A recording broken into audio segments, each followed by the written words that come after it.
तो आज जय रात,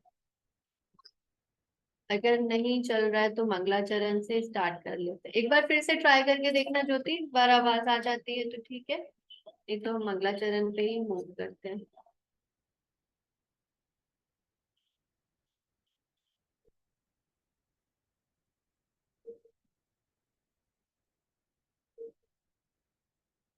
नहीं आ रही है ज्योति, आवाज नहीं आ रही है।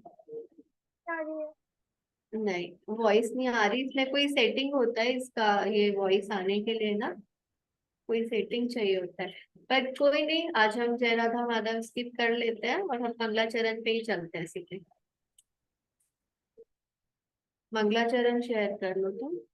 और मंगलाचरण आजकल कौन रीड करेंगे?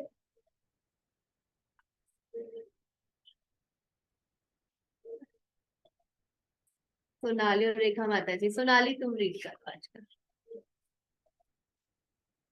स्टार्ट कर लो अनम्यूट करके। हरे कृष्ण माता जी।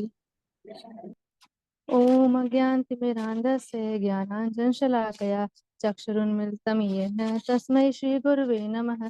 श्रीचैतन्यमनोभीष्टं स्थापितं येन भूतले स्वयं रूप कदा मह्यं ददाति स्वपदान्तिकम्। वन्देऽहं श्रीगुरो श्रीयुतपदकमलं श्रीगुरून् वैष्णवांशं श्रीरूपसागरजातं सहगण रघुनाथान्वितं तं सजीवं साद्वैतं सावधूतं परिजनसहितं कृष्ण चैतन्य देवम श्री राधा कृष्ण पादान सहगण ललिता श्री विशाखावितांश। हे कृष्ण करुणा सिंधु दीनबंधु जगतपते गोपेश गोपिका कांत राधा कांत नमोस्तुते ते तप्त कांचन गौरांगी राधे वृंदावनेश्वरी वृषभानुसुते देवी प्रणमामि हरिप्रिय। वाञ्छाकल्पतरुभ्यश्च कृपा सिंधु भय एव च पतितानां पावनेभ्यो वैष्णवेभ्यो नमो नमः।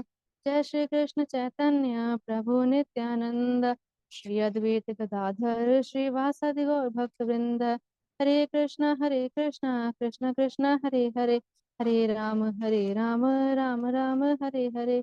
नमः श्रीपादाय कृष्ण पृष्ठाय भूतले श्रीमते भक्तिवेदांत स्वामिति नामिने नमस्ते सरस्वते देवे गौरवाणी प्रचारिणे निर्विश शून्यवादी पाश्चादेशतारिणे।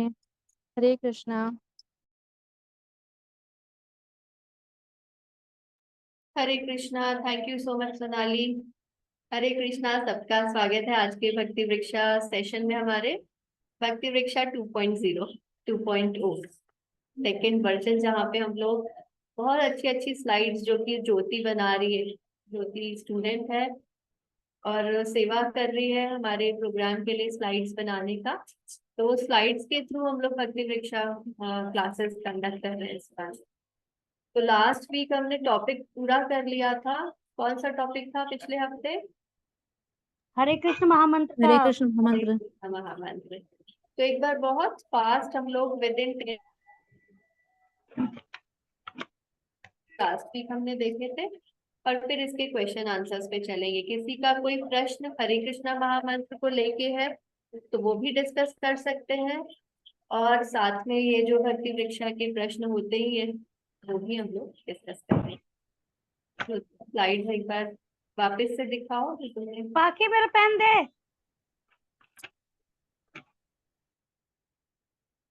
लास्ट वीक के स्लाइड्स शेयर करने हैं।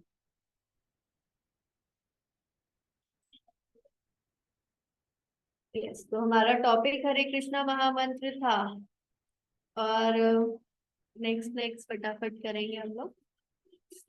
इसमें हमने ये देखा था कि हम हरे कृष्णा महामंत्र ही क्यों करें। तो सबसे पहला प्रश्न ये आता है, तो वहां पे उत्तर आया था कि हम हरे कृष्णा महामंत्र इसलिए करते हैं क्योंकि यही हमारी दिव्य चेतना को जागृत करने की सर्वोच्च विधि है। यानी हम ये जो we are part and parcels of Krishna, हम भगवान के अंश है।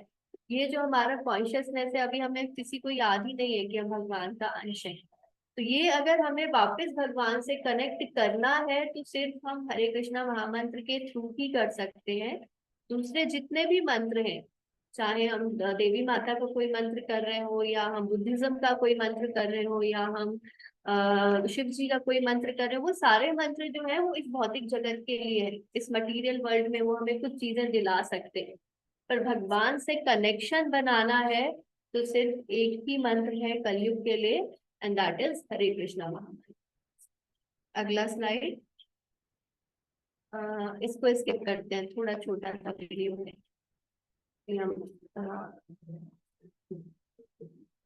यहाँ पे ये एक इम्पोर्टेंट पॉइंट आया था कि अभी हम सब एक बहुत बड़े इल्यूजन में रहते हैं, अभी हम भ्रम में रहते हैं। भ्रम ये है कि हम ये समझ रहे हैं कि ये जो मटेरियल वर्ल्ड है, ये जो संसार है, ये सब हमारी मर्जी से चलेगा, जैसा हम चाहेंगे वैसा होगा। हम भौतिक प्रकृति पर प्रभुत्व जताना चाहते हैं, मतलब we are trying to control the material nature.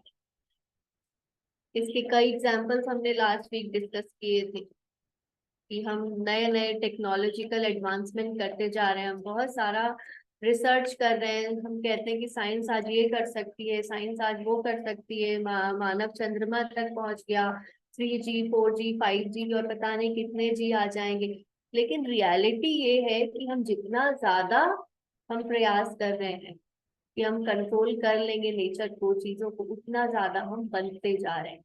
हमारे प्रॉब्लम्स जितने पहले थे उससे कई गुना ज्यादा और कई ज्यादा कॉम्प्लिकेटेड प्रॉब्लम्स आज के समय में हमको देखने के लिए मिल रहे हैं। और वो इसलिए क्योंकि the material world is actually meant for misery just as a prison house is meant for punishment. कि हम यहाँ पे संसार में आए ही इसलिए है कि हम अलग अलग तरह से दुख प्राप्त करें और वो दुख हमें याद दिलाए भगवान का, और हम समझ पाए कि ये संसार जो है ये हमारा घर नहीं है। तो इस तरह हम यहाँ कितने भी प्रयास कर ले इस संसार के अंदर कि हम कंफर्ट ले लेंगे। अगले स्लाइड पे चलते हैं, नेक्स्ट स्लाइड पे, कि हम कितना भी कंफर्ट, सेफ्टी, प्लेजर, मतलब कितना भी आराम चाह ले, हम कितना भी चाह लें कि हम सुरक्षित रहेंगे, कितना भी आनंद पाने का प्रयास कर लें, पर वास्तव में क्योंकि हमारा घर है ही नहीं। जेल में कोई कितने भी कोशिश कर ले, जेल में कोई बहुत अच्छे से अच्छा डनलप का गद्दा डलवा ले, AC लगवा ले, बेस्ट उसके पास सिक्योरिटी है, कोई वहां उसको हमला नहीं कर सकता, पर क्या कोई जेल में खुश रह सकता है वास्तव में? क्या लगता है आपको, रह सकता है कोई? पॉसिबल ही नहीं है, संभव ही नहीं है। इसीलिए हम इस संसार में चाहे जितने भी प्रयास कर ले, इस संसार में हम इतना ही ज्यादा बंधते जाएंगे अगर हम भगवान से संबंध स्थापित नहीं करते। अगले स्लाइड पे, अगला स्लाइड अभी एक वीडियो है, इसको स्किप करते हैं। इस स्लाइड में बताया कि इस संसार के अंदर हर स्टेप पे खतरा है। हमें ये एक्सप्लेन करने की भी जरूरत नहीं है, हमें से हर कोई जानता ही है कि कितने सारे प्रॉब्लम्स हमें हर स्टेप पे फेस करने पड़ते हैं जीवन में। कभी भी हमारे शास्त्र एक उदाहरण देते हैं, प्रभुपाद के एक्चुअली एग्जाम्पल्स में आता है, प्रभुपाद के पर्पस में ये एग्जाम्पल आता है कि जैसे पहले के समय में राजा होते थे ना, उन्हें किसी को पनिशमेंट देना होता था, दंड देना होता था, तो वो एक तरह का दंड देते थे कि इस व्यक्ति को नदी में ले जाओ और इसको डुबो दो नदी के अंदर। मतलब सैनिक उसका सिर पकड़ के नदी के अंदर डुबो देते थे और 1 मिनट 2 मिनट तक डुबोए रखते थे सिर को, उसके सिर को पानी में, जब तक कि वो बिल्कुल सांस उसकी रुक ना जाए। उसकी सांस रुक जाती थी कि अब मैं बस मरने ही वाला हूँ, उस क्षण पे उस व्यक्ति को बाहर निकालते थे उसे। और जैसे उसको बाहर निकालते थे ना, वो हवा अंदर लेता था, बाहर तो ऑक्सीजन उसके लंग्स में जाता था और वो इतना रिलैक्स फील करता था कि हाँ अब मुझे बहुत आनंद मिल गया। तो यही बात कही जा रही है कि हमारे साथ भी यही हो रहा है कि हम नाना प्रकार की परेशानियों में घिरे हुए हैं, लेकिन जैसे थोड़ा सा कुछ हो जाता है, अच्छा पानी पूरी खा ली, कभी पानी पतासी, तो लगता है जीवन में आनंद ही आनंद है। कभी पिज्जा खाने को मिल गया तब तो परम आनंद है। कहीं जाके शॉपिंग कराए, अच्छी साड़ी पहन ली तो लगा हाँ हमारा तो जीवन बहुत अच्छा चल रहा है। तो ये हमारी सिचुएशन है वास्तव में कि संसार में हर एक कदम पे विपदा है, पदम पदम यत विपदा, पर हम उसको समझ भी नहीं पा रहे, हम इतने बड़े हूँ। तो यहाँ पे स्लाइड में बताया कि all problems can be solve by Krishna consciousness, कि जब तक हम भगवान की भक्ति में नहीं आते हैं तब तक हम वास्तव में अपनी परेशानियों से मुक्त नहीं हो सकते। ये पक्की बात है। हम चाहे जितना भी सोचे कि हम ये प्रयास कर लेंगे, हम वो प्रयास कर लेंगे, हम इतनी साइंस हमारी एडवांस हो जाएगी कि हम अभी मृत्यु पे भी विजय प्राप्त कर लेंगे, चंद्रमा पे हमारा घर बन जाएगा, कुछ भी हम कर लें, पर अगर हम भक्ति में नहीं है, अगर हम भगवान से जुड़े हुए नहीं है, तो हम कभी भी अपनी परेशानियों का अंत नहीं कर सकते। और यहाँ पे इस स्लाइड में जैसे लिखा है कि हम अपनी चेतना में ये सोच रहे हैं कि I am American, I am Indian, कि मैं अमेरिकी हूँ, मैं भारतीय हूँ, मैं चाइनीज हूँ, लेकिन सब नॉनसेंसिकल है। वास्तव में तो हम सब एक ना एक दिन अपना शरीर छोड़ने ही वाले हैं। तो ये जो जितने भी आपस में हम लड़ाइयां कर रहे हैं, हिंदू मुस्लिम भारतीय चीनी पाकिस्तानी, ये सब खत्म होने वाली है। जैसे ही हमारी चेतना हो जाएगी कि हम भगवान के हैं, हम भगवान से संबंधित है, हम भगवान के अंश है, हमारा कर्तव्य भगवान की सेवा करने का है, वैसे ही सारी की सारी परेशानियां, वैसे ही सारे कष्ट समाप्त हो जाएंगे। अगला स्लाइड। तो ये चेतना कैसे विकसित हो, ये हम पहले भी बात कर चुके कि सिर्फ हरे कृष्णा महामंत्र, हरे कृष्णा कृष्णा कृष्णा हरे हरे, हरे राम राम राम हरे हरे, इसके बारे में बार बार ये कहा जाता है कि अप्राकृतिक। अप्राकृतिक का अर्थ है that this is not a sound of this material world. ये जो मंत्र है ना, ये इस भौतिक जगत का मंत्र नहीं है। ये आम मंत्रों जैसा नहीं है जो हम बार बार इधर उधर से, कोई शनि का मंत्र करते हैं, कोई बुद्ध का मंत्र करते हैं, कोई राहु का करते हैं, कोई देवी का, ये ऐसा मंत्र नहीं है, इस भौतिक जगत का ही मंत्र नहीं है। ये एक विशेष मंत्र है, इसीलिए इसको महामंत्र कहा गया है। इसको महामंत्र इसीलिए कहा गया क्योंकि ये एक ऐसा मंत्र है जो हमारी चेतना को शुद्ध कर देगा। आपने कभी नहीं सुना होगा किसी को कि किसी ने देवी का मंत्र बहुत समय तक जाप किया और उसके बाद उसके अंदर इतनी शुद्धि हो गई कि अब वो, उसकी सारी मनोकामनाएं ही खत्म हो गई, अब वो सिर्फ भगवान की सेवा करना चाहता है। नहीं होता, चेतना की शुद्धि नहीं होती है और मंत्रों से। लेकिन हरे कृष्ण महामंत्र एक अप्राकृतिक, यानी भगवान का नाम स्वयं भगवान है, ये आध्यात्मिक ध्वनि, it is a divine sound, और ये हमारे हार्ट को प्योरीफाई कर देती है। It purifiers the heart of all contamination. Contamination यही कि हम में पड़े हैं कि हम अपने आप को शरीर मान रहे हैं, हम अपनी शरीर से संबंधित जुड़ी हुई चीजों को हम अपना मान रहे हैं। ये जो कंटेमिनेशन है, ये जो इम्प्योरिटी हमारे अंदर आ गई है, ये हरे कृष्ण महामंत्र के साबुन से धोने से हमारा हृदय साफ हो जाएगा। जैसे साबुन होता है ना, उससे हम जितना साफ करेंगे रगड़ रगड़ के, वैसे ही उतनी गंदगी हमारे कपड़ों से निकलेगी। सेम ऐसे ही हमारे हृदय की जो गंदगी है, ये हरे कृष्ण महामंत्र वाले साबुन से ही साफ होगी, और इसका कोई उपाय नहीं। अगला slide. Krishna consciousness is not an artificial imposition on the mind. This consciousness, the original natural energy of the living.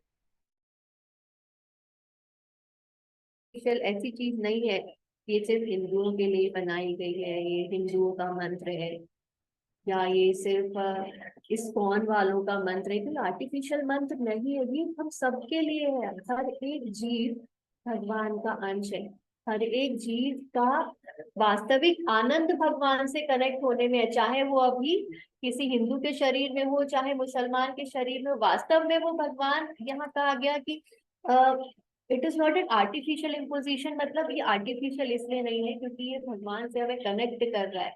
तो भगवान से तो कनेक्ट होना हर जीव का परम कर्तव्य है।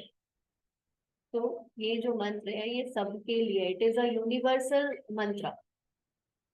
ये कोई भी चैंट कर सकता है, चाहे हिंदू हो, चाहे मुसलमान हो, चाहे क्रिश्चियन हो, चाहे इस्कॉन वाले हो, चाहे बुद्धिज्म वाले हो, चाहे किसी भी और भाषा के बोलने वाले हो। हर एक व्यक्ति के लिए नेचुरल है ये कि भगवान से कनेक्ट होना ही है। तो इस मंत्र के माध्यम से भगवान से कनेक्ट हुआ जा सकता है। अगला स्लाइड। अगले स्लाइड में बहुत इंपॉर्टेंट बात आई थी कि अगर कोई किसी शुद्ध भक्त के मुख से हम किसी शुद्ध भक्त के मुख से, तो इसका इफेक्ट जो है वो हजारों गुना बढ़ जाता है। उसके लिए हमने एक स्टोरी भी सुनी थी।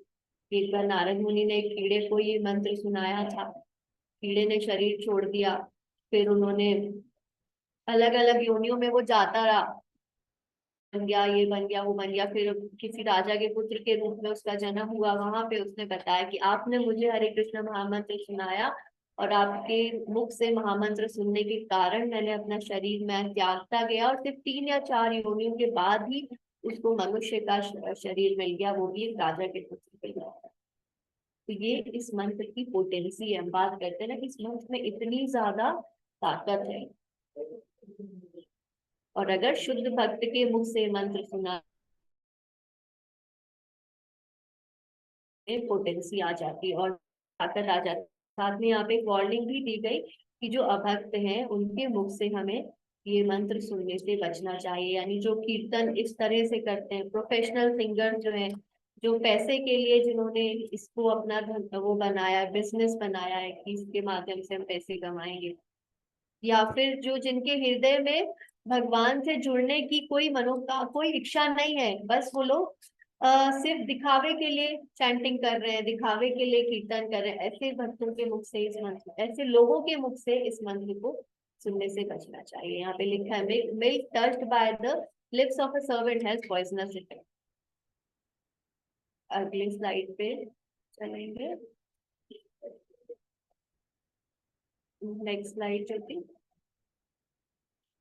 अगले स्लाइड में भगवान की एनर्जीज के बारे में बता रहे हैं कि भगवान की 3 तरह की एनर्जीज हैं। चेंज नहीं हो रहा है ज्योति स्लाइड। हाँ, भगवान की 3 तरह की एनर्जी है। वैसे तो भगवान की अनलिमिटेड, मतलब भगवान की शक्तियां जो है वो अनलिमिटेड है, अनगिनत है, लेकिन उनको 3 मुख्य भागों में बांटा जा सकता है। एक को हम कहते हैं स्पिरिचुअल पोटेंसी, यानी जो भगवान के आध्यात्मिक जगत को चलाती है, उनका दूसरा नाम योग माया भी है। दूसरा हुआ मटेरियल पोटेंसी, यानी जो भौतिक जगत को चला रही है, जिसको हम लोग महामाया कहते हैं या दुर्गा देवी कहते हैं। और तीसरे हम लोग हैं मार्जिनल पोटेंसी या जीव।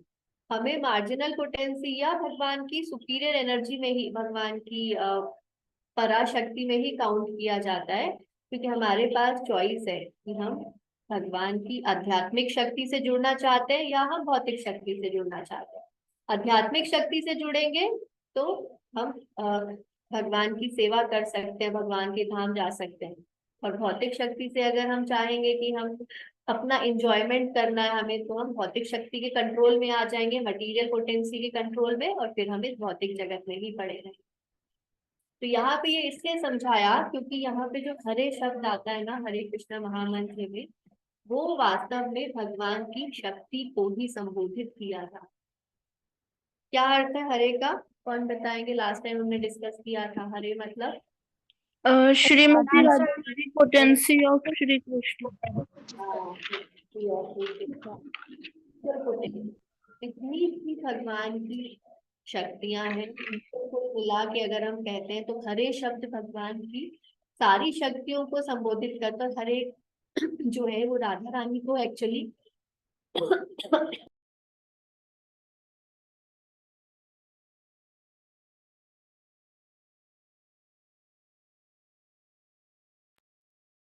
हरा कहा जाता है राधा रानी को। श्रीमती राधा रानी का दूसरा नाम है हरा, और जब उनको संबोधित किया तो हरे आ गया।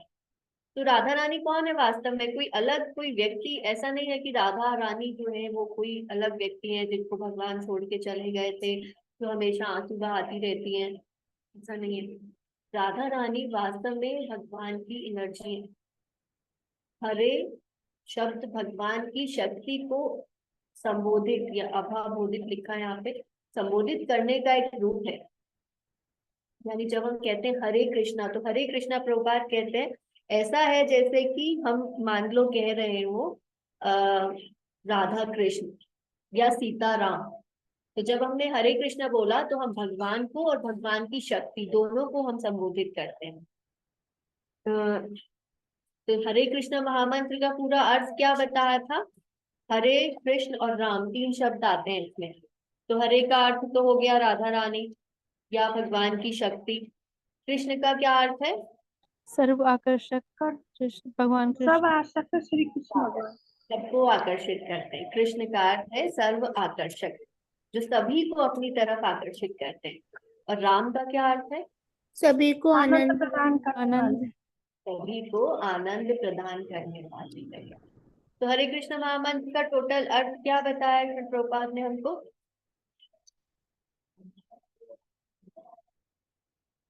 क्या अर्थ है नीतू माता जी, क्या अर्थ है हरे कृष्ण महामंत्र का? राधा रानी से विनती करते हैं कि हमें कृष्ण की सेवा में लगाएं और हमें आवाज नहीं आ रही, कौन बताएगा हरे कृष्ण महामंत्र का? राधा रानी से विनती करते हैं कि हमें कृष्ण की सेवा में लगाएं और हाँ, जिससे हमें आनंद प्राप्त हो। बिल्कुल ठीक। अब हम कह रहे हैं हरे कृष्ण कृष्ण कृष्ण हरे हरे, हरे राम राम राम हरे हरे। प्रभुपाद इसमें आगे बोलते हैं कि it is a cry of a child for his mother, कि जैसे एक बच्चा अपनी माँ को पुकारता है ना, ये वैसा एक उस तरह की क्राई है, उस तरह की आवाज है कि हम अपने भगवान को याद कर रहे हैं, भगवान राधा रानी से हम प्रे कर रहे हैं कि हे राधा रानी हमें कृष्ण की सेवा में लगाएं, क्योंकि हमें आनंद से कृष्ण की सेवा से ही मिले। तो जब हम कहते हैं ना हरे कृष्ण तो हम वास्तव में प्रे क्या कर रहे हैं? इस मंत्र में हम प्रे कर रहे हैं कि हे राधा रानी हमें कृष्ण की सेवा में लगाएं, हे राधा रानी हमें कृष्ण की सेवा में लगाएं, हे राधा रानी हमें कृष्ण की सेवा में लगाएं। ये हमारा निरंतर प्रेयर है। और जब हम यही प्रे करेंगे कि हे भगवान हमें भगवान की सेवा में राधा रानी लगाएं, तभी हमें वास्तव में दिव्य आनंद की प्राप्ति हो सकती है।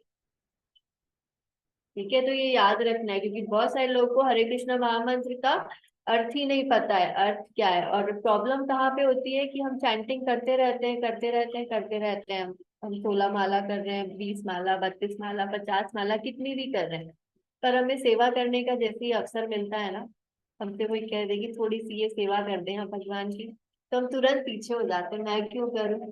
अरे दिन रात तो भगवान से प्रार्थना करा कि भगवान हमें सेवा में लगाए, राधा रानी हमें भगवान की सेवा में लगाए, जैसी सेवा का मौका मिला, अरे नहीं हो पाएगा, इस बार नहीं हो पाएगा माता जी, अगली बार देखते हैं, ये प्रॉब्लम है वो प्रॉब्लम, फिर नहीं, फिर क्या अर्थ है भगवान से प्रेयर करने का बार बार कि भगवान हमें सेवा में लगाए? ये बात हमारे मन में होनी चाहिए, इस प्रेयर का अर्थ क्या है। अगले स्लाइड पे चलते हैं कि हम डिस्कस कर चुके हैं। O Lord, O energy of Lord, please engage me in your service, ये हरे कृष्ण महामंत्र का अर्थ है। और ये भी हमने बात कही कि शिशु के रुदन के समान है जो अपनी माँ के पास जाना चाहता है। अगली slide, next slide. Krishna is energetic and Radha Rani is energy. ये बात भी हमने समझाई कि वास्तव में राधा रानी भगवान की शक्ति ही है। जैसे सूर्य की शक्ति होती है, उसके साथ रोशनी होती है, उसके साथ हीट होती है, उसको सूर्य से आप अलग नहीं कर सकते। सेम इसी तरह भगवान से राधा रानी को कभी अलग किया ही नहीं जा सकता। जहाँ पे कृष्ण है वहीं पे राधा है। तो अब जो व्हाट्सएप मैसेजेस आते हैं ना कि राधा के साथ भगवान ने ऐसा किया वैसा किया, राधा को भगवान ने चीट करा, वो अभी भी रो रही है, ये हो रहा है, उन मैसेजेस को डिलीट कर देना बिना बिना कुछ सोचे समझे। कि राधा और कृष्ण में डिफरेंस है ही नहीं, जो राधा है वही कृष्ण है, जो कृष्ण है वही राधा है, जो कृष्ण है उन्हीं की एनर्जी राधा रानी है। ये दोनों अभिन्न है। जो भी कुछ होता है वो भगवान की लीला करते हैं भगवान आकर। वो लीला समझने के लिए भी पहले उतनी बुद्धि चाहिए कि समझ तो ले कि राधा कौन है कृष्ण कौन है। तो क्योंकि वो बुद्धि ही नहीं है, तो आगे जाके राधा कृष्ण की किसी भी कथा के बारे में कोई डिस्कशन, जो व्हाट्सएप पे कथाएं आती है ना, उनका कोई डिस्कशन करना ही नहीं है। अगले स्लाइड पे ये बहुत प्यारी स्लाइड है। Krishna hold the hand, we just have hand. जैसे हम माला करते हैं ना, ये वाली उंगली हमारी अलग रहती है और हम ऐसे ऐसे माला करते हैं, तो ये उंगली फ्री है, तो भगवान ने ये उंगली पकड़ ली हमारी हाथ में। हमें सिर्फ भगवान के नामों का जप करना है, बाकी भगवान हमें अपने साथ लेके चलेंगे, हमारा हाथ पकड़ के। कितना सिंपल है, कोई चिंता की बात नहीं है, कोई फिक्र की बात नहीं है। We just have to chant, हमें सिर्फ मंत्र भगवान का महामंत्र चैंटिंग करना है, भगवान का नाम लेना है। अगले slide. Avoid discussion, just pray, prayer is between you and me only, I am sincerely listening to you. तो अगर किसी को ऐसा डाउट हो कि करोड़ों लोग चैंटिंग कर रहे हैं, हजारों लोग चैंटिंग कर रहे हैं, तो क्या भगवान मेरी चैंटिंग सुन रहे हैं? तो यहाँ पे लिखा I am sincerely listening to you. हम जब माला करते हैं ना तो हम भगवान से सीधे कनेक्शन में हैं। जैसे हम किसी को फोन कॉल करते हैं तो फोन कॉल में हम उससे सीधे कनेक्शन में है। इसी तरह भगवान से जब हम ये चैंटिंग कर रहे हैं तब हम भगवान से कनेक्टेड हैं, और भगवान हमारी चैंटिंग को, हमारी पुकार को सुन रहे हैं। तो पूरे विश्वास के साथ हमें भगवान का नाम लेना चाहिए। सिर्फ just pray, just chant, chant and be happy. Prabhupada कहते थे कि चैंट करो और खुश रहो, मस्त रहो, वो वाली बात।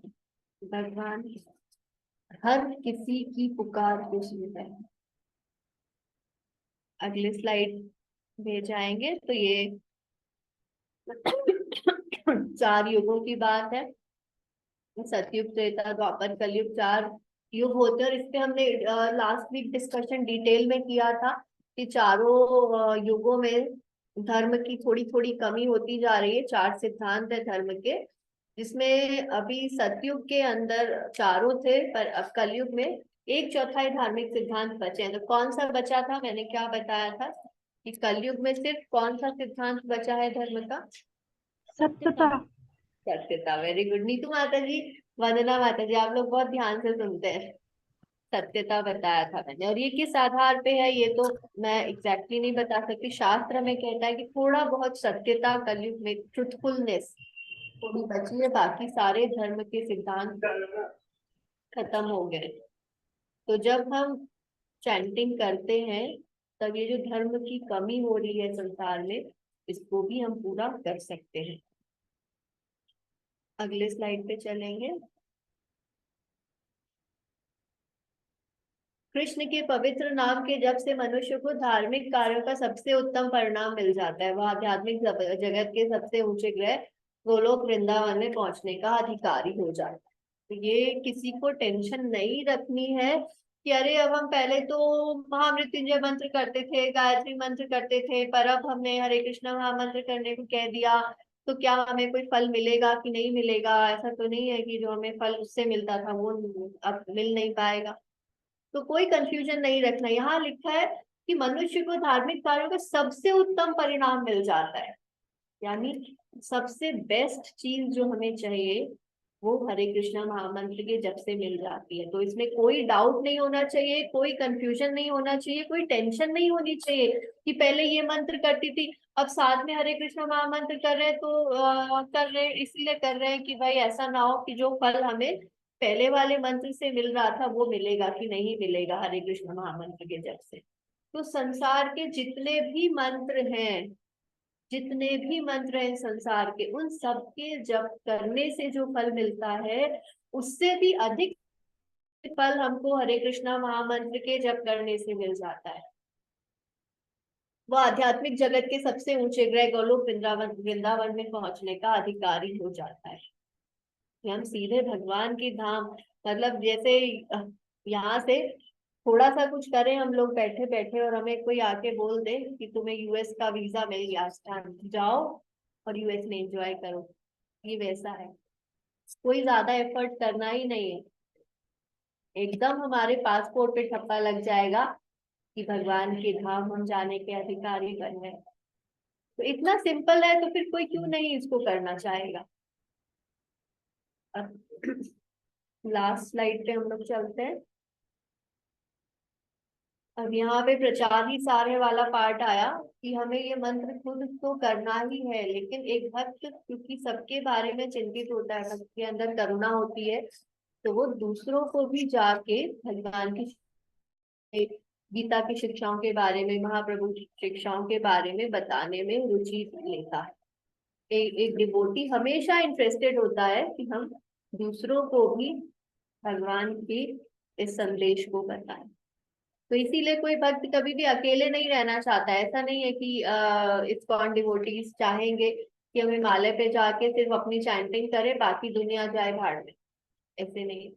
जैसे श्रील प्रभुपाद थे, वो चाहते तो वृंदावन में जा रह सकते थे ना, वृंदावन में आराम से भजन करते और उनको तो भगवत धाम जाने से कोई रोकने वाला नहीं था।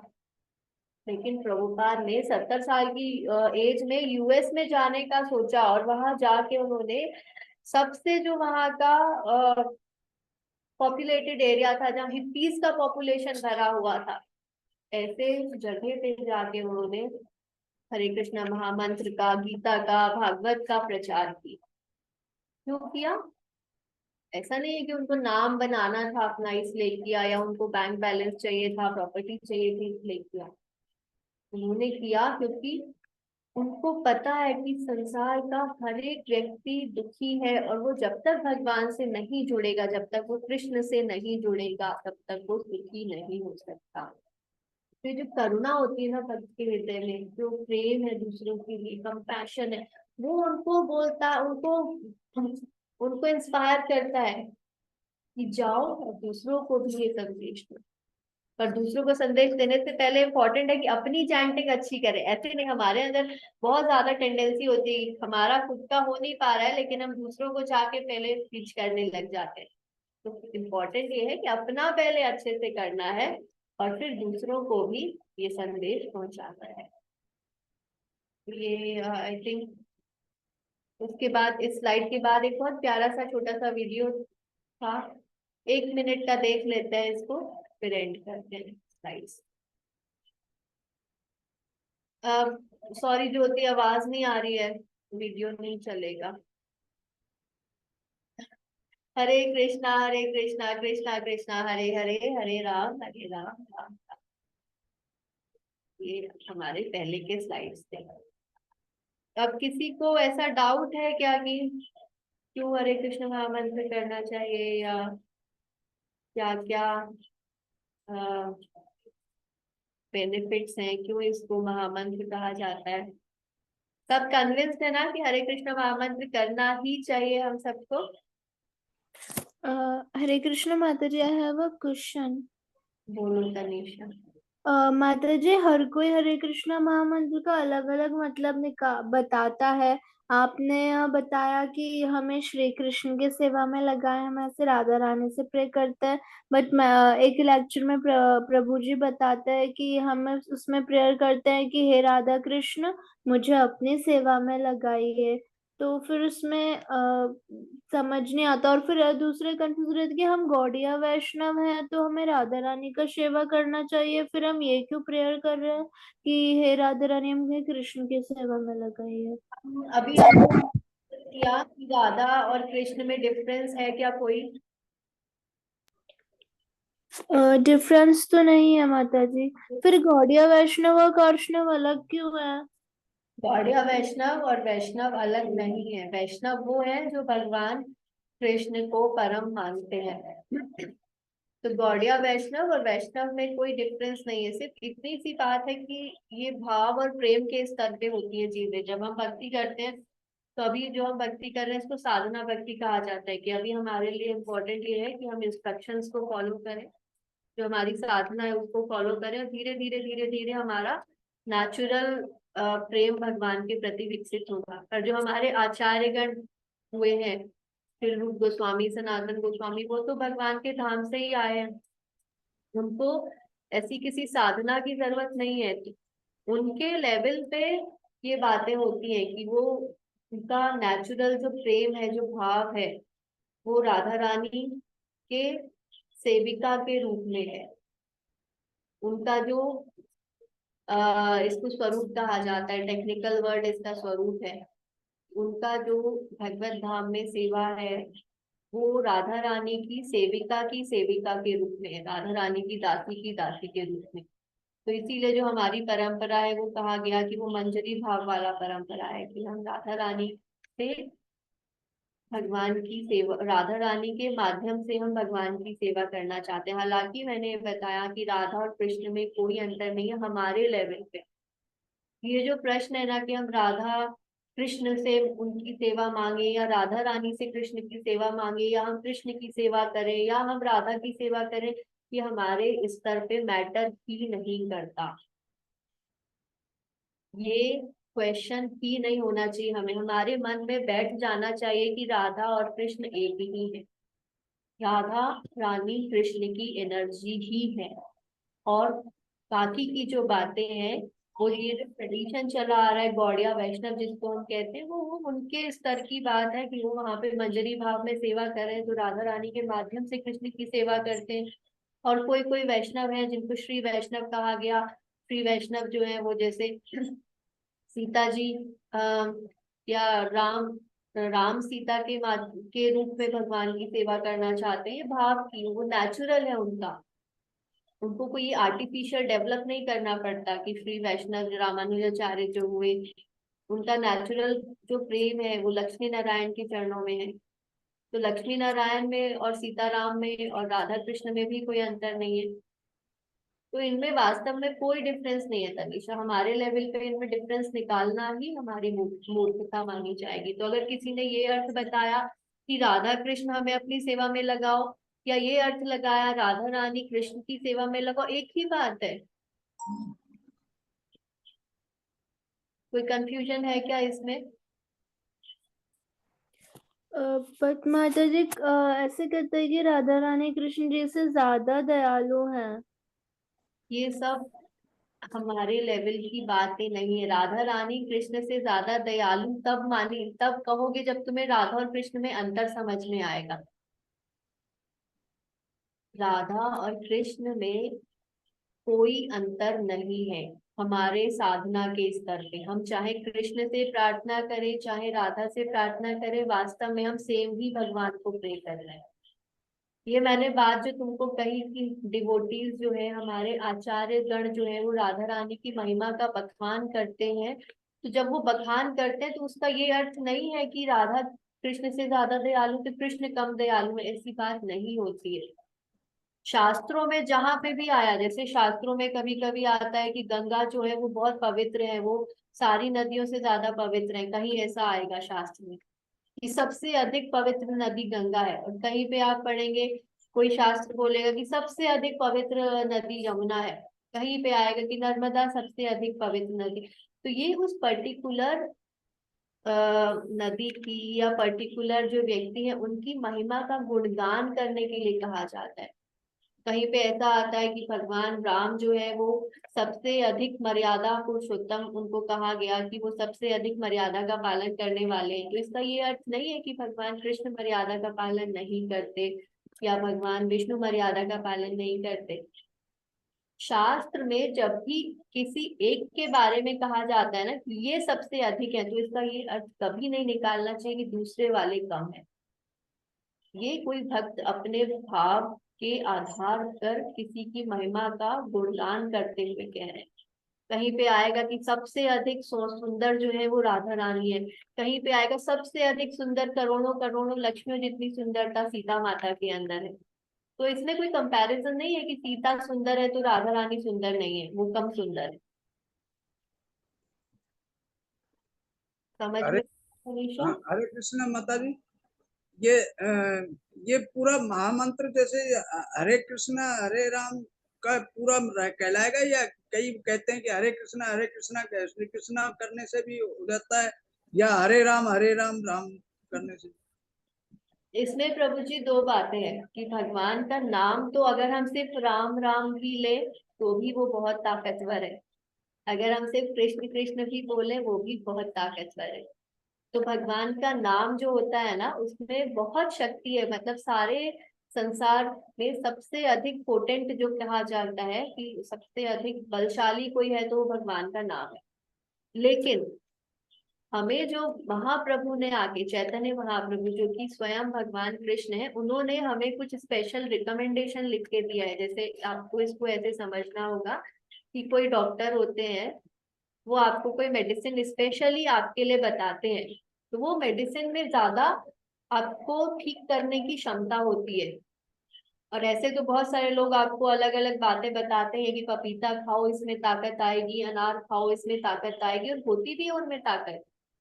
तो हम इसको जो हमें महामंत्र बताया गया, जो महाप्रभु ने हमें दिया है, वो हमें पूरा दिया है। हरे कृष्णा कृष्ण कृष्ण हरे हरे, हरे राम राम राम हरे हरे।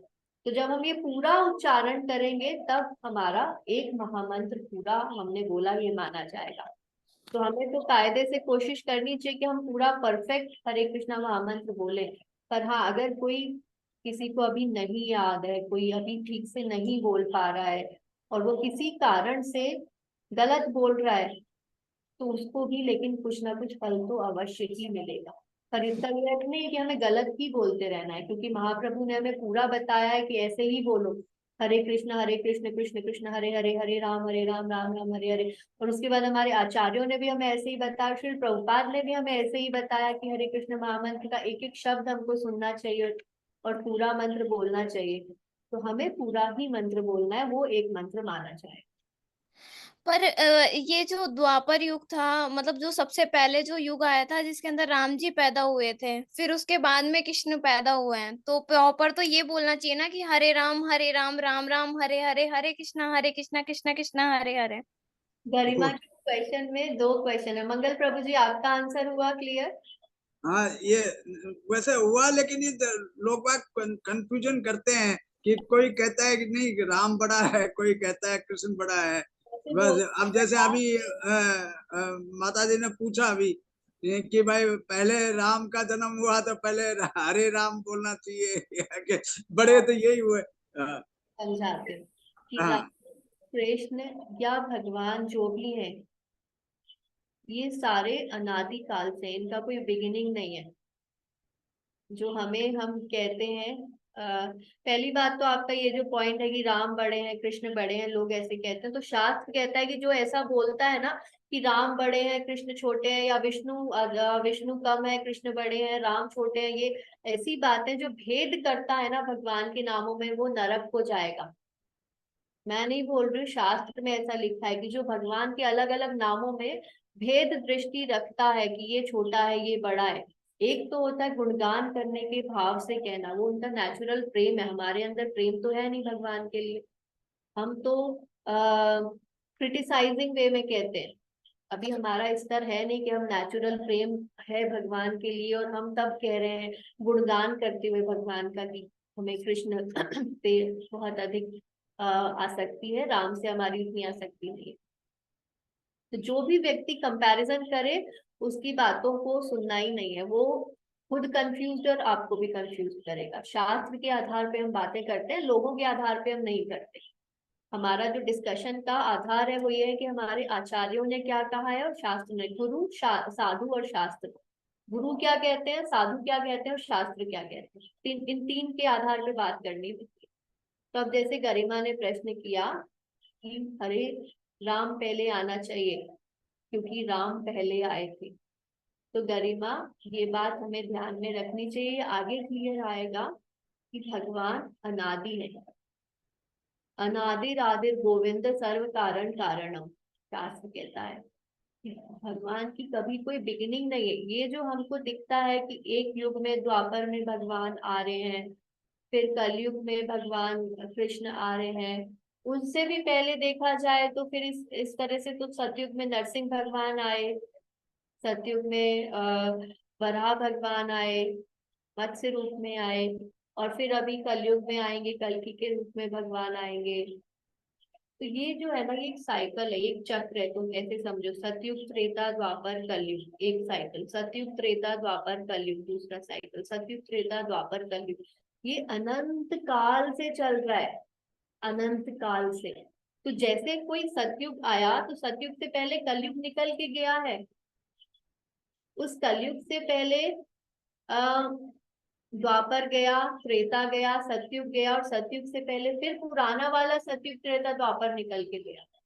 तो एक साइकिल की तरह तुम देखो, जैसे चलता जा रहा है, वो चक्का घूमता जा रहा है, घूमता जा रहा है, घूमता जा रहा है, घूमता जा रहा है। तो इसमें हर युग पहले आ चुका है, ऐसा नहीं है कि सतयुग से पहले कभी कोई कलयुग आया ही नहीं था। कलयुग आया, फिर सतयुग आया, फिर द्वापर आया, फिर त्रेता आया, फिर कलयुग आ गया।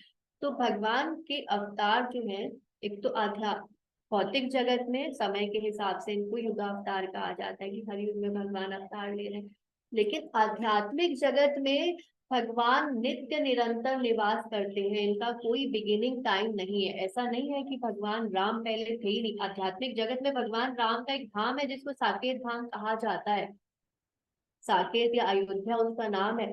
आध्यात्मिक जगत में भगवान राम हमेशा से हैं, अनादि है, उनका कोई स्टार्टिंग पॉइंट है ही नहीं। ऐसे ही भगवान कृष्ण का धाम है गोलोक वृंदावन, जो हमेशा से है। विष्णु भगवान का धाम है जिसको वैकुंठ कहा जाता है, वो हमेशा से है।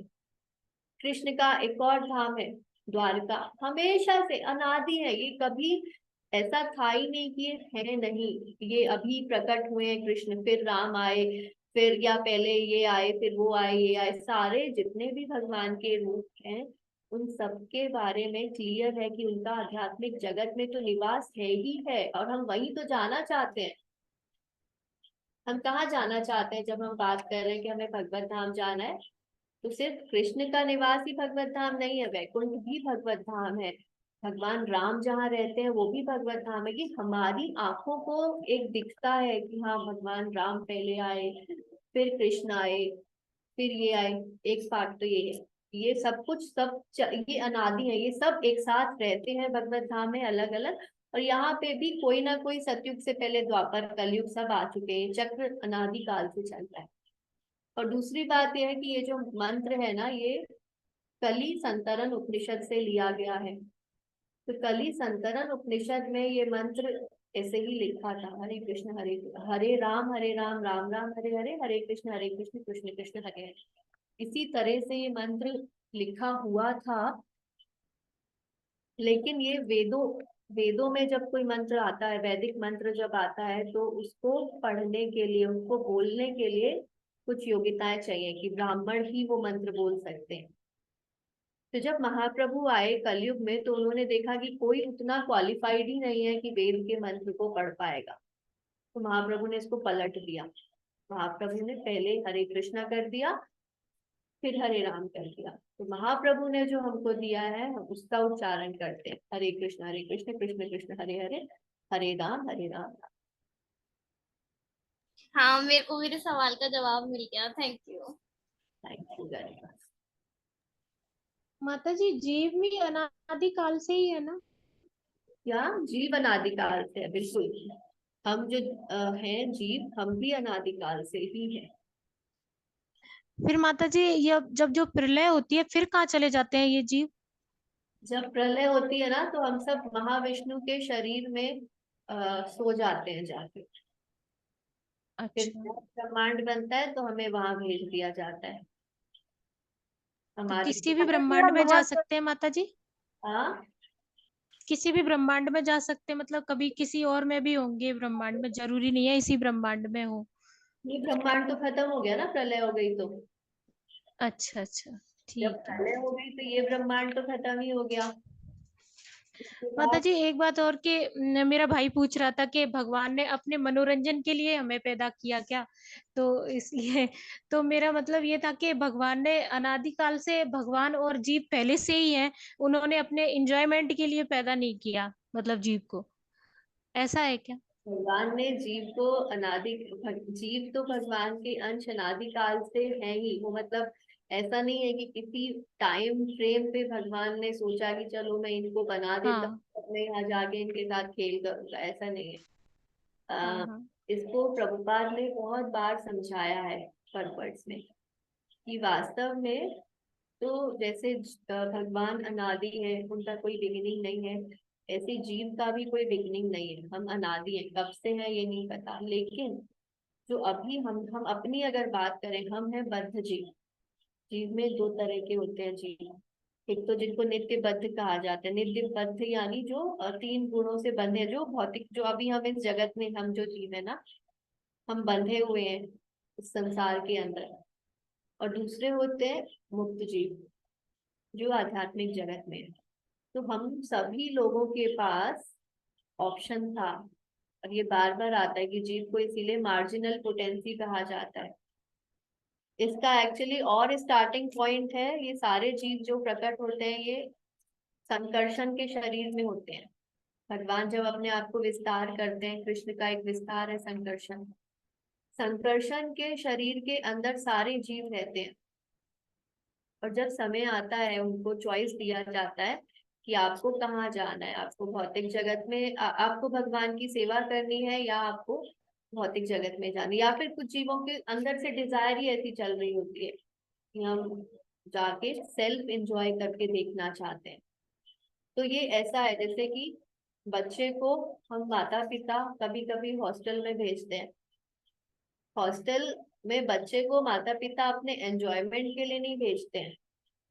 जो बच्चे कभी कभी जिद करते हैं कि हम अकेले ही रहना चाहते हैं, आप हम पे बहुत सारी बंदिशें लगा देते हो, हमें उन बंदिशों में रहना ही नहीं है, तो ऐसे बच्चों को कभी कभी पेरेंट्स हॉस्टल भेजते हैं कि ठीक है तुम अकेले रहना चाहते हो तो अकेले रह के देखो, देखो वहां पे कितना मजा है। तो हम वो जीव है। अभी आपको ये पॉइंट याद रखना है कि जितने भी जीव बने हैं ना टोटल, उनका 3/4 हिस्सा अभी भी आध्यात्मिक जगत में है। 3/4 जीव तो वही है, भगवान की सेवा कर रहे हैं, आनंद का अनुभव कर रहे हैं। हम वो जीव हैं जिनको भगवान ने चॉइस दिया था कि आध्यात्मिक जगत में जाओ, एंजॉय करो, पर हम करना नहीं चाहते थे।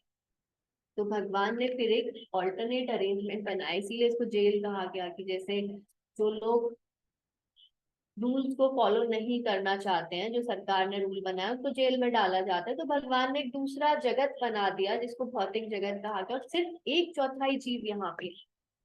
जैसे जेल के अंदर ना सारे लोग तो नहीं रहते, गवर्नमेंट जब जेल बनाती है तो जेल के बाहर तो 95% लोग रहते हैं, 5% जो रूल को नहीं मानते हैं उसको सरकार जेल में डालती है। वो सरकार नहीं चाहती है कि कोई जेल में जाए, ऐसा तो है नहीं कि सरकार चाहती है कि लोगों को जेल में भरो जाके। जो व्यक्ति खुद ही रूल नहीं फॉलो करना चाहता, उसके लिए वो अरेंजमेंट सरकार को करना पड़ता है। इसीलिए हमें भगवान ने अपने एंजॉयमेंट के लिए यहाँ नहीं डाला।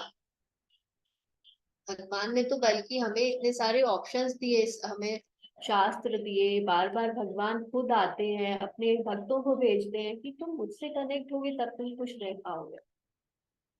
पर हम वो जीव है जो ये सोचते थे कि नहीं, इंजॉयमेंट इंडिपेंडेंट ही है, तो यहाँ पे एक दूसरा वर्ल्ड भगवान ने जेल जैसा बनाया जहाँ पे हमें भेजा गया, और जहाँ पे हमें बार बार कष्ट मिलते रहते हैं, जो हमें याद दिलाते रहते हैं कि वास्तव में जब हम भगवान से जुड़ जाएंगे, जब हम वापस अपने घर चले जाएंगे, जैसे हॉस्टल में बच्चा या जेल में कोई कैदी है, उसको जेल में रह के समझ में आता है कि मैं अपने घर में ही भला था, भले ही मुझे टाइम से रोटी एक दो नहीं मिल रही थी, जैसा भी था अपने घर में खुश था। तो वो रियलाइजेशन कराने के लिए भगवान ने जगत बनाया है, पर डिजायर हमारी थी। भगवान को एंजॉयमेंट नहीं मिलता। भगवान तो बल्कि कहा जाता है कि भगवान तो हमेशा एंजाइटी में रहते हैं कि कब मेरा भक्त मेरे पास, कब ये जीव मेरे पास आएगा। इसलिए बार बार भगवान अवतार लेते हैं, इतने सारे शास्त्र भेजते हैं, इतने सारे साधु भेजते हैं, और जीवों को आकर्षित करने का प्रयास करते हैं अपनी तरफ। तो जो भगवान की तरफ आकर्षित होकर उनसे जुड़ के वापस भगवत धाम चला जाता है, वो अभी ये इंजॉयमेंट वापस करता है। लेकिन जिसको इतना यहाँ पे सब तरह के दंड के बाद भी जिसको समझ नहीं आता, वो यही भौतिक जगत में ही पड़ा रह जाता। इससे बस निकलने का एक ही रास्ता है, हरे कृष्णा महामंत्र का जाप करो।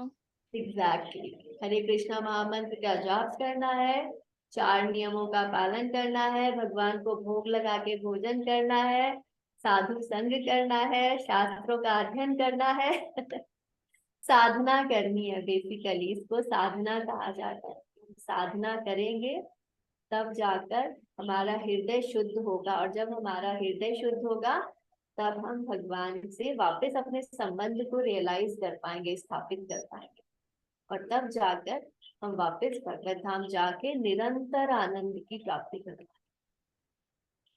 ठीक है माता जी, मेरा एक क्वेश्चन है। यस, तो अनीतू माता जी, आपका क्वेश्चन हुआ आंसर? हाँ माता जी, हो गया, हो गया, समझ में आ गया। हाँ, यस। थैंक यू माता। सोनाली, माता जी, ऐसा कहते हैं कि है ना, जब राम जी ने बाली को छुप के मारा था, तो नेक्स्ट जब कृष्ण आए थे तो उन्हें भी अपने जो कर्म था, जो छुप के उन्होंने बाली को मारा था, तो कृष्णा की लाइफ में उनको मतलब जो एक शिकारी था, उन्होंने कृष्णा को तीर मारा था, तो उनको भी अपने कर्मों को भोगना पड़ता है। क्या भगवान के ऊपर भी कार्मिक रिएक्शन होते हैं जैसे हमको भोगने पड़ते हैं? साफ साफ कहती है, जन्म कर्म च मे दिव्यम, जन्म कर्म च मे दिव्यम, एवं यो वेति तत्वतः त्यक्त्वा देहम पुनर्जन्म नैति मामेति सुअर्जुन। तो भगवान के जन्म और कर्म दोनों दिव्य है। अब ये जो दिव्य का अर्थ है कि भगवान को हमारी तरह कर्म फल नहीं भुगतने पड़ते ना। ये गीता का पूरा जो 5वां अध्याय है, पूरे 5वें अध्याय में बार बार ये बात रिपीट की गई है। भगवान कहते हैं कि ना तो मुझे कर्म करने की आवश्यकता है, ना मैं किसी कर्म के फल का अधिकार, मतलब मेरे ऊपर कोई कर्म फल के बंधन से बंधा हुआ हूँ। बार बार ये बातें रिपीट होती हैं। भगवान ये भी कहते हैं कि प्रकृति के 3 गुण जो है वो मुझसे ही आते हैं, लेकिन ना मैं प्रकृति के 3 गुणों से बंधा हुआ हूँ। तो वास्तव में तो भगवान तो सारे जगत के स्वामी हैं। जैसे जो रूल बना रहा है वो सुप्रीम पर्सन भगवान है, जो जिनके ऊपर कोई रूल लागू नहीं होता। लेकिन फिर भी वहां पे ये भी भगवान एक्सप्लेन करते हैं, यद्यत आचरति श्रेष्ठा, जैसे सुपीरियर लोग या जैसे लीडर्स जो है वो जैसा आचरण करेंगे, जैसे कर्म करेंगे, नीचे के लोग उसको फॉलो करते हैं। ये बात तो हम सबने देखी है कि लीडर जैसा करेंगे वो एग्जाम्पल सेट करते हैं, नीचे वाले लोग उनको सिर्फ फॉलो करते हैं। तो भगवान भी कभी कभी इस तरह से कर्म करते हैं कि वो कुछ एग्जाम्पल करें अपने जो लोग उनको देख रहे हैं, जो सामान्य जनता है उसके लिए।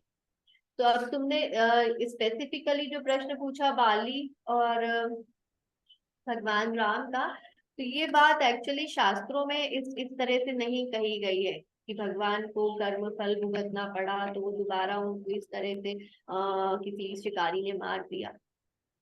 शास्त्रों में एक घटना का वर्णन है कि हाँ ऐसे बाली को भगवान ने मारा, फिर वो व्याघ्र ने ऐसे तीर मारा कि भगवान का इस तरह से भगवान अंतर ध्यान हुए। ये जो कनेक्शन है ना, ये कभी कभी कोई लोग बताते हैं जिससे कि कुछ इससे मोरल एग्जाम्पल लिए जा सके। जैसे मोरल साइंस की कोई स्टोरीज होती है ना, जहाँ से हमें कुछ लर्निंग्स लेनी होती हैं कि इसमें से, इस कहानी में से हमको क्या सीख मिलती है। ऐसे हम छोटे बच्चों को पढ़ाते हैं ना, इस कहानी में से आपने क्या सीखा। हाँ, इस कहानी से हमने सीखा कि हमें लालच नहीं करना चाहिए। तो इनको मॉरल लेसन्स देने के लिए कोई लोग इस तरह से बोलते हैं कि अगर कोई व्यक्ति किसी के साथ छल करेगा तो उसका कर्मफल उसको मिलेगा। भगवान को कर्मफल मिला ये बात नहीं है, बात मॉरल की है कि अगर कोई व्यक्ति किसी के साथ छल कपट करेगा तो उसको उसका दंड मिलेगा। जैसे आप बोल रहे हो कि सब एक ही है, तो शिव भी एक ही है, गणेश भी एक ही है, राधा कृष्ण भी एक ही है, सब एक ही है क्या? शिव गणेश दुर्गा ये सब एक नहीं है, भगवान के सभी नाम एक है, मैंने ये कहा। अब भगवान कौन है उस पे चर्चा करनी पड़ेगी कि भगवान को भगवान के लक्षण क्या है, शास्त्र किनको भगवान बोलते हैं, ये डिस्कशन करना पड़ेगा। शिव और गणेश और दुर्गा और हनुमान जी क्या सभी भगवान हैं? इसकी डिस्कशन आगे की किसी सेशन में आएगी, ठीक है। ये अलग टॉपिक है, पूरा लंबा चौड़ा, पूरा एक सेशन चाहिए इसके लिए।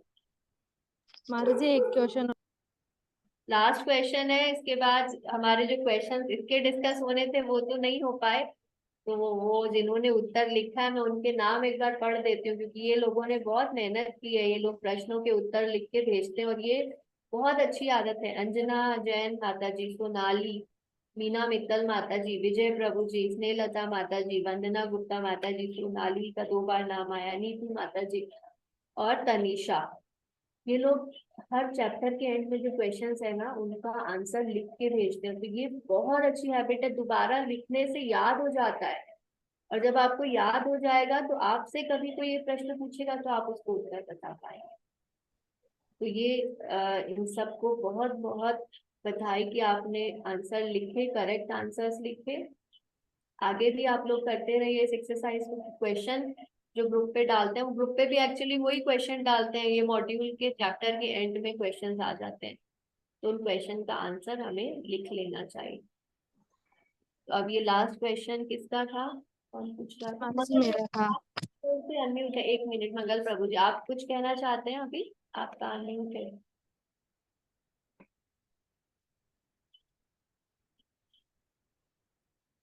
आपका वॉइस नहीं आ रहा है।